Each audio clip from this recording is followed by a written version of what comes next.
Hi everyone, today I'm going to talk about budgets. And so I didn't really know what to do for this week's video. I was kind of fresh out of ideas. And I mean, that happens every now and then, we have a little slump. But I got a comment from a viewer and she had asked me if I could do a video on an updated budget. And I kind of looked back in my videos and I realized I had done my last budget video at the very end of 2024, beginning of 2025. And of course, things change over a year and a half and we're well into 2026. So I thought it would be kind of cool to do an updated budget for you. And also, I mean, there's been a few different things that have kind of changed in the whole financial aspect of my life lately. So I wanted to talk about that. And one of those things was shopping for a new car. And I know for a lot of women, especially if you're on your own, shopping for a new car can be very stressful. So I'd like to talk about my experience and tell you what I ended up buying and how I'm organizing that aspect of my finances. So stay tuned till the end to see what's happening with my money in 2026. Hi, my name is Raina and this is Small Retired Life. On my channel, we talk about all things retirement, living in our 50s, 60s, 70s, 80s and beyond. If you're new, welcome here. Now, I should add before I go on that all of the numbers I will be giving you today are Canadian dollars. And that's because I'm Canadian. I will not be converting them. Just if you want to do a conversion, there's 1,000 places on Google where you can look that up. American peeps, just remember that your dollar is worth so much more than ours. So if these numbers seem a little bit higher to you, it's because our dollar is actually lower. All right, I hope I am leaving enough room on the side to add columns of numbers so that you kind of have a visual of the budget. So let me recap the last budget I had a video on, and it was, I think I did the video in December 2024, January 2025, kind of at the start of a new year.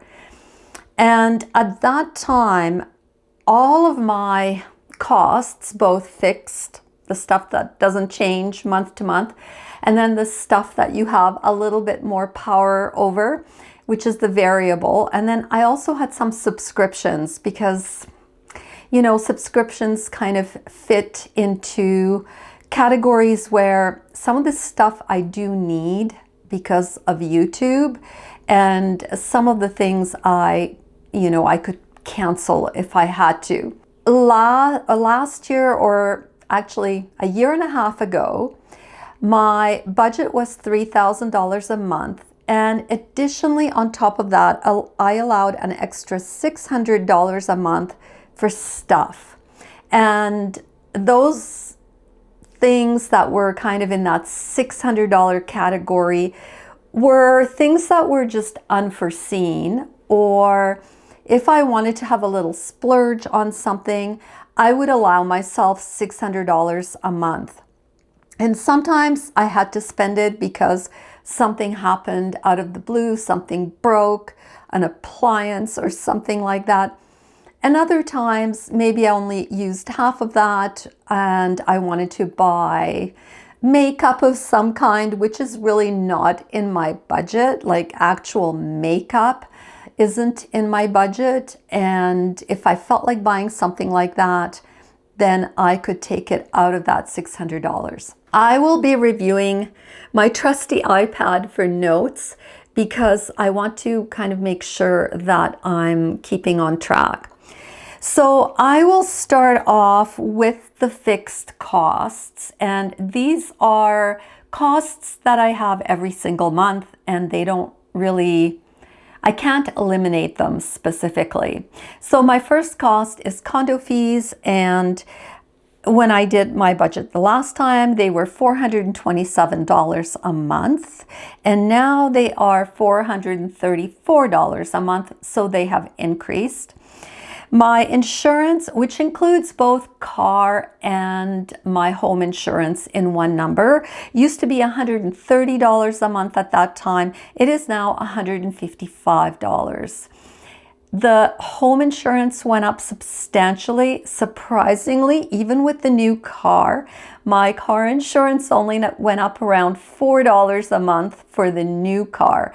Prior to that, I had a very old car, so that's kind of unusual. Property taxes were $294. They are now $326, so they did go up over the beginning of 2025. My mobile phone is $101 a month, and that has stayed the same from the past year. My internet is $100 a month. My internet is $100 a month, and that's the same as the previous year. Now, I'm not editing this video too much, so sorry for any bloopers. My utilities, surprisingly enough, my utilities, when I did the budget last time, I budgeted $225 a month. Now, that's because some months in Canada are very cold, so utilities can be $300 a month, and other months, in the summer, let's say, they might be like $90 a month. So I kind of average out for the previous year. So this year, I budgeted $200 a month, which is $25 less, because for some reason, my utilities were a little bit less. Now, that might be because I had got a new furnace, and this furnace is probably a little bit more efficient. So that could be the difference in the cost. Groceries. So groceries, I used to spend around $550 to $600 a month. It really kind of depended on the month, because December I tend to spend a little bit more because of Christmas, but I averaged it out to around $550 last year. This year I'm spending somewhere between $600 and $650 a month. Groceries have increased unbelievably, especially in the vegetable and fruit. And because I tend to buy mostly whole foods, I'm really feeling that increase. Now, gasoline, I was budgeting $125 a month, like $100 to $125 a month in the previous year. With my new car, I'm actually not using as much gas, and my old car was an Audi and I had to put premium gas into it. This car, I can put regular gas, so I'm actually only budgeting $100 a month, even for gas. So again, last year, fixed costs were around $1,960 a month, and fixed costs this year are anywhere between $2,020 to $2,050 a month. So definitely there has been an increase in fixed costs. I apologize if you see the light doing weird things. We are having a mother of a thunderstorm out there. It is thundering, lightning. It's going to pour. The light is shifting. Typical June in Calgary. Now, if you're going to add these columns, sometimes they're not going to be perfectly on, because I'm giving you a range of what I spend on each category, because some categories do have a bit of a range. Like, for example, I don't know, groceries could be anywhere from $600 to $625. So I'm just giving you a range for the overall number for each category. All right, for the variable costs, we'll start off with hair.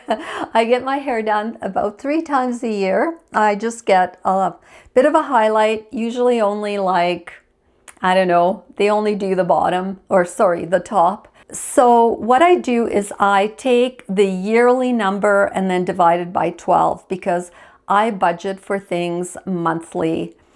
So even though I only go 3 times a year, I allow a budgeted number each month for some of these costs.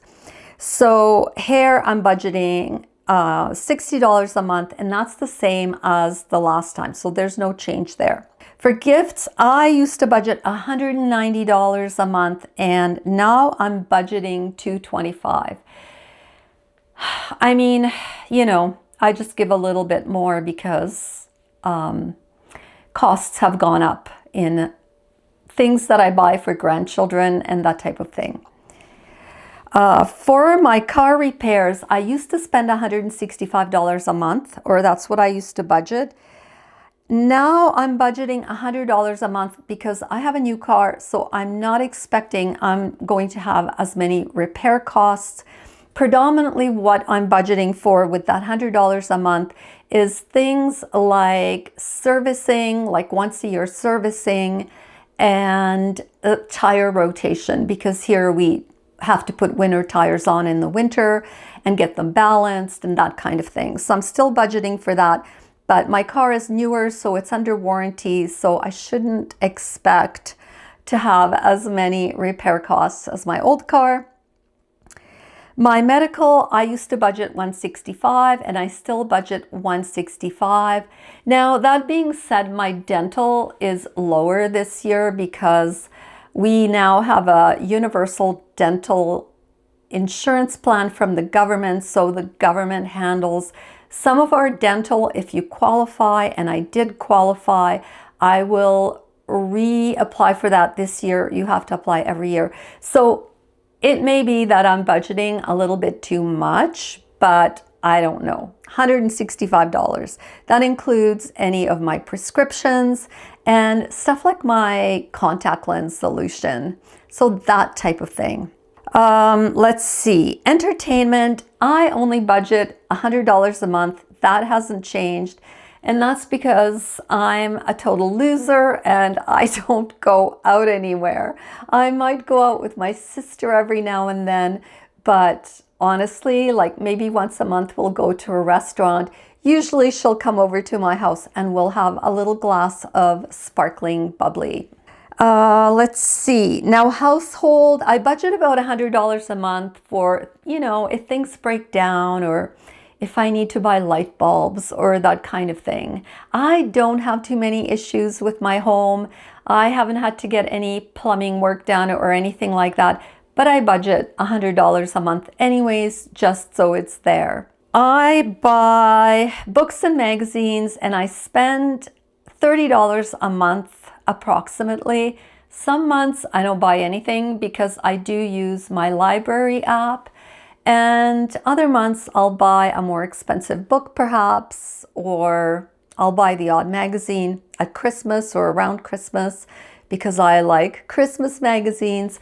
But honestly, I've actually not been spending that $30 a month very often. For clothes, I used to budget $150 a month and I still budget for that. Now, there are times where I probably go over that budget, but I will talk about that more a little bit. So when I had that $600, that kind of miscellaneous $600 a month, the odd time I will buy something special if I see something special. And so I will take it out of that. But realistically, $150 a month really covers it. And there's some months I don't spend anything and other months where I spend more. Again, I am looking at it for the full year and then dividing by 12. So last year, I spent around $960 a month on these variable costs. So this year, going by my numbers, my budget is $930 a month, and that's because there is that lower car repair allotment. But I wouldn't be surprised if I spend pretty much the same. So the next category is subscriptions, and so this includes things like my Amazon Prime, my Kindle Unlimited, my YouTube Premium, my Apple Music. I purchased I have a subscription to the Globe and Mail, which is one of our Canadian papers. And I also pay for iCloud services. I have other subscriptions that are business related, and some of these, like my YouTube Premium, is actually a business expense, but I use it for personal as well. So I add it into my personal stuff. iCloud services are really high for me because of my YouTube videos, and I have huge files that are stored. So I have an expensive iCloud account. So some of that is business. Well, actually, most of it is business. So last year, my subscriptions were around $63 a month. This year, they are around $86 a month. That also includes my bank fees for my bank accounts. I didn't kind of know where to put that, so I just stuck it under subscriptions. Okay, so my final number, so last year I was spending around $3,000 a month in total, plus that $600 that I had kind of for a miscellaneous, so $3,600 a month. This year, it comes out to around $3,100 a month, plus that $600, so $3,700 a month. So not a lot of difference because some costs went up and other costs went down. Oh my goodness, you all. The lightning and the thunder is insane. If you hear it, I'm sorry, I can't edit it out. Let me talk about the $600 a month. So someone would be like, well, what does that include? So in there, I put things like, let's say yarn, like hobbies. I buy yarn every now and then. I don't buy yarn very often, maybe like 3 times a year. It can also include in the summer my pots of flowers that I put outside. Again, I only probably spend around $300 for the whole summer for that. So that comes out of that $600. So it's things like that. They're luxuries, quite frankly. They're things that if I was really broke, I would not be buying. And the reason I don't categorize them into like hobbies and clothes and makeup is because, you know what? I like having a budget, but I don't sit there and nitpick every single little thing I buy. I like to have the freedom to just spend that $600 however I want.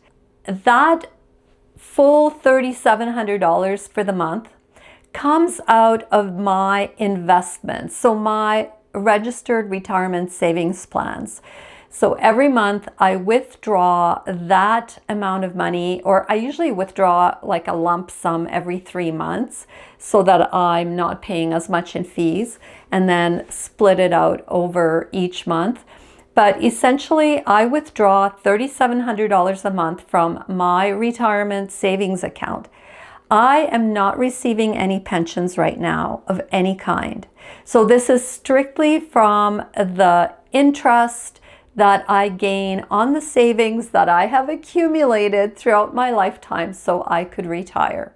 Now, this is not the full amount that I can take out. I could probably take out more if I wanted to, but this is what covers my day-to-day living expenses. So that's what I take out. At the end of 2026, I will start receiving pensions. So starting with November and December of this coming year, I will start receiving approximately $1,800 a month from the government, which means that I will take $1,800 a month less from my investment accounts.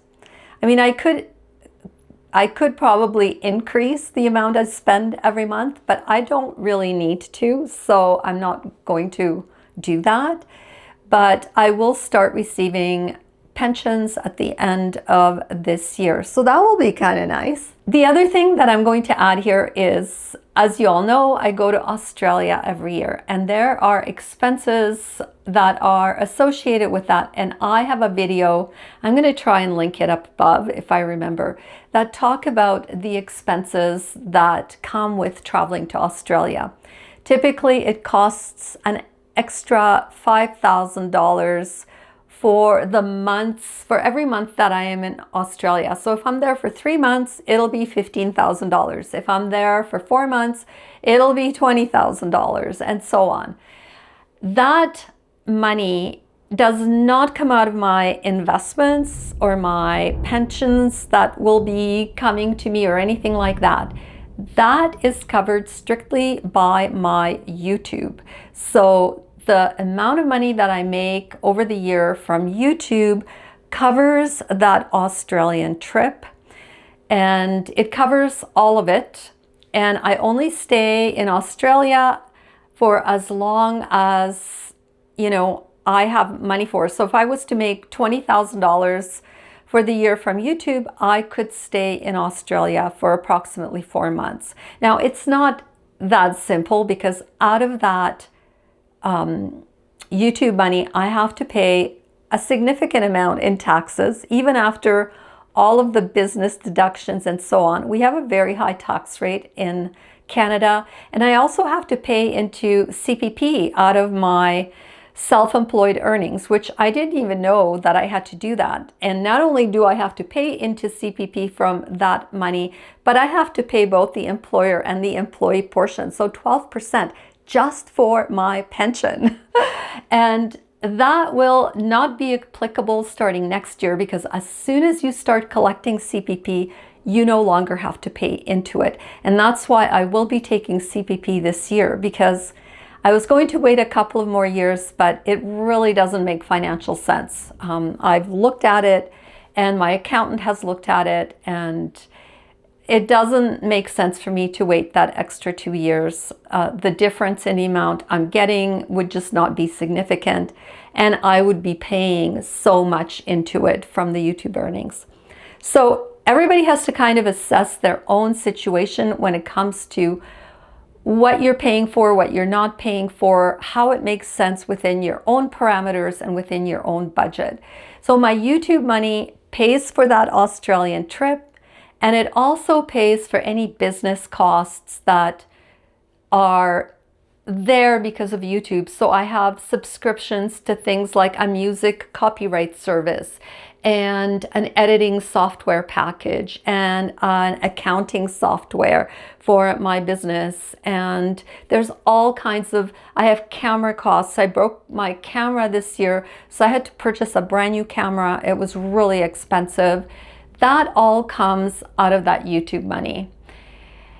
If I didn't have YouTube, then I could only live on what I take out of that investment account, that $3,700, and I would not be going to Australia every year and that type of thing. So YouTube is kind of my fun money. It's what I do to earn that little bit extra for the luxuries that are really over and above everyday living. Now, let's talk about my car, because it's another whole category. So I had to purchase a new car this year. Well, I didn't have to, but my Audi was 17 years old.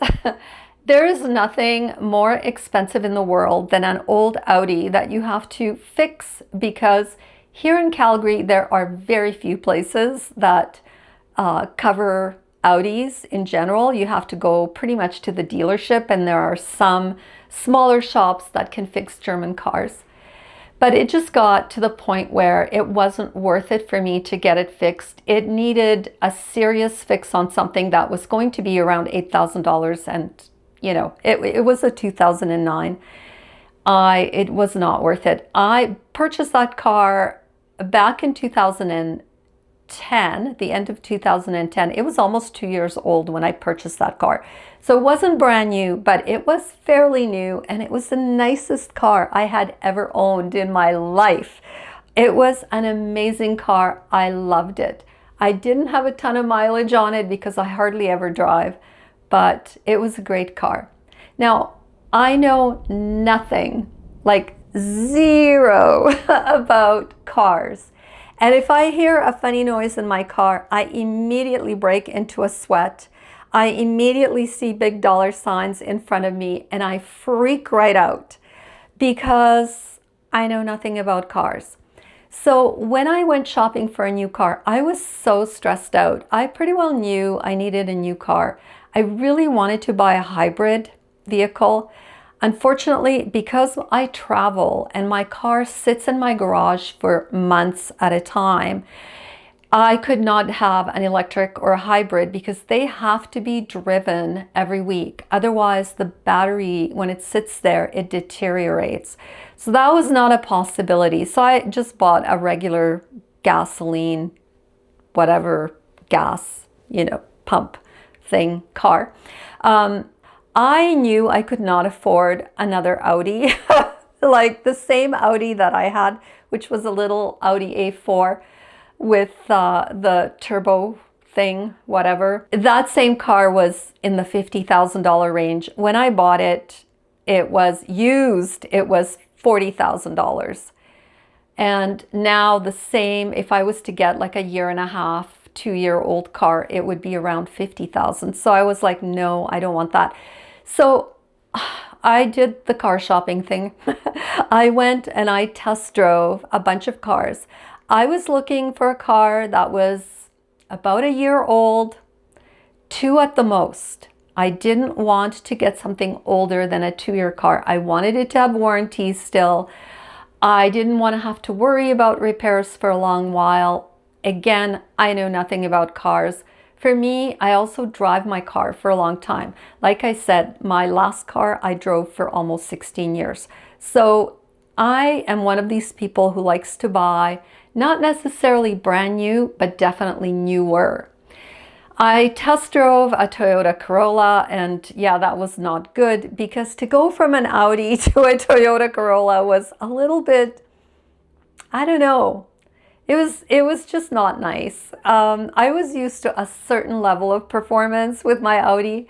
So call me a snob, call me whatever. I didn't want a Toyota Corolla. I also test drove a Nissan Sentra.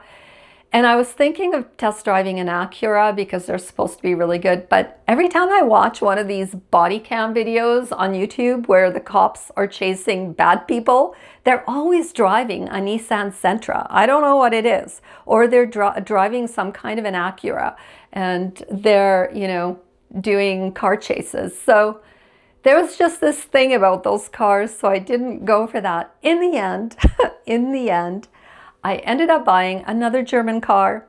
I purchased a Volkswagen Jetta, and I have to tell you, it was only a year old, not even. It was a 10-month-old car.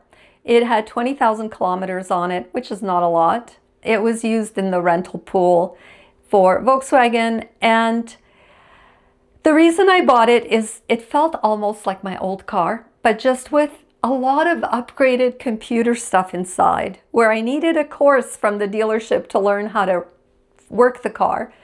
And I'm on YouTube constantly trying to figure out how to change things on the car, and I still don't know how to answer my phone. Also, I had a lady salesperson. She was amazing. And the whole experience was really good. I got a really good deal on the car. I kind of shopped around because I knew I wanted a 2025 Jetta Highline, and I shopped around the city. There were only a few available, and they were all within the same price range.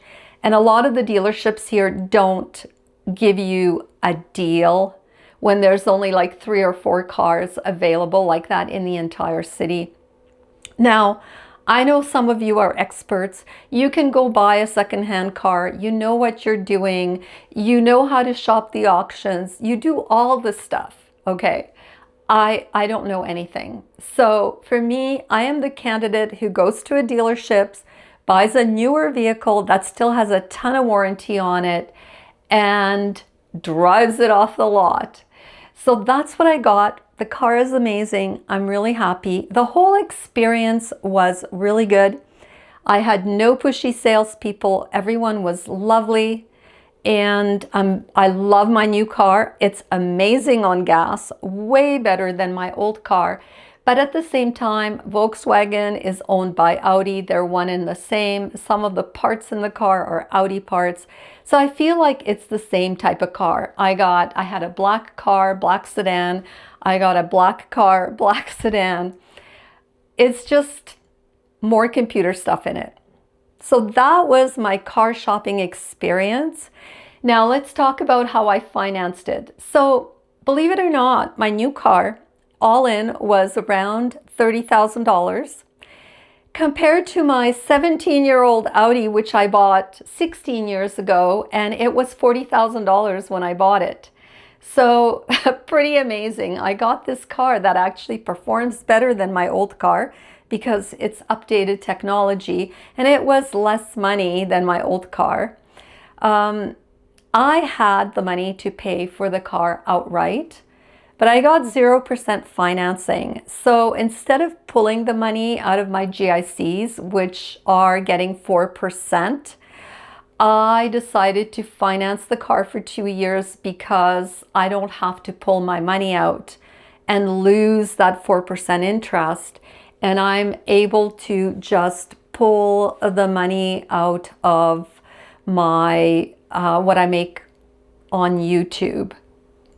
I'm making a little bit more money with YouTube, so I just pull it from that. But if I couldn't pull it from that, I could collapse one of those GICs and have a whole bunch of money in a savings account, getting some interest, making the payments.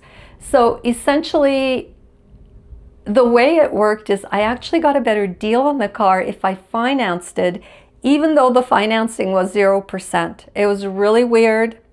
It's how it worked out. So financially, like, it made sense to let my $30,000 sit in the bank and get interest while I had a no interest loan. So there you go. That is my car story.